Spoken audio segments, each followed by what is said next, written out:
दक्षिण कोरिया में हुए भीषण विमान हादसे को लेकर एयरलाइंस जेजू एयर के सीईओ ने अब माफी मांगी है। कंपनी की आधिकारिक वेबसाइट पर यह माफी पोस्ट की गई है। जेजू एयर के सीईओ किम ई बे ने हवाई अड्डे पर दुर्घटना के लिए खुद को जिम्मेदार बताते हुए माफी मांगी है। उन्होंने कहा कि दुर्घटना का कारण अभी तक स्पष्ट नहीं है। हम भी संबंधित सरकारी एजेंसीज की जांच रिपोर्ट का इंतजार कर रहे हैं।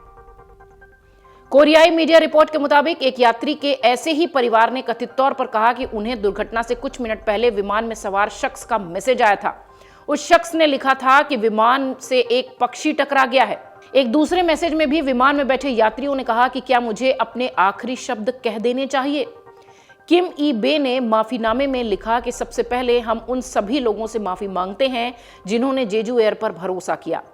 29 दिसंबर को सुबह लगभग 9:03 को बैंकॉक से मुआन जाने वाली फ्लाइट 7C2216 में मुआन अंतर्राष्ट्रीय हवाई अड्डे पर उतरने से पहले आग लग गई।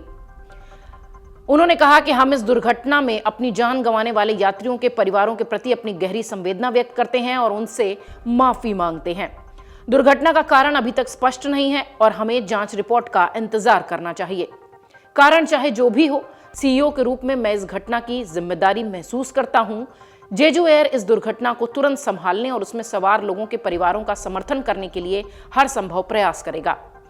वो अपने माफीनामे में आगे लिखते हैं कि हम सरकार के साथ मिलकर दुर्घटना के कारण का पता लगाने की पूरी कोशिश कर रहे हैं। एक बार फिर हम इस दुर्घटना में अपनी जान गंवाने वालों के लिए प्रार्थना करते हैं और उनके शोक संतप्त परिवारों के प्रति गहरी क्षमा याचना करते हैं।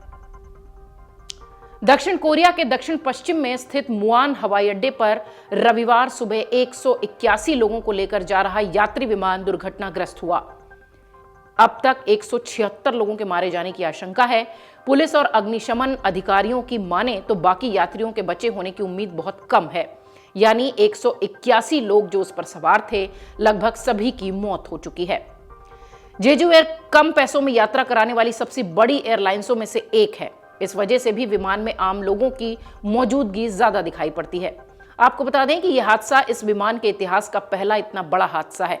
अग्निशमन विभाग के अधिकारियों ने समाचार एजेंसी राइटर्स को बताया कि 2 लोग जिंदा पाए गए हैं और उन्हें मलबे से निकालकर अस्पताल पहुंचा दिया गया है। एयरपोर्ट के अधिकारियों का भी कहना है कि विमान के पिछले वाले हिस्से में लोगों को बचाने का काम हो रहा है। साउथ कोरिया की समाचार एजेंसी योनहाप के मुताबिक विमान में सवार यात्रियों में से 173 दक्षिण कोरिया के थे और 2 थाईलैंड के। विमान क्रैश के पीछे की कोई ठोस वजह अब तक पता नहीं चल पाई है। हालांकि पक्षी से टकराने की बात कही जा रही है, लेकिन जांच एजेंसियां अभी जांच पड़ताल में जुटी हैं। Video desk amarujala.com।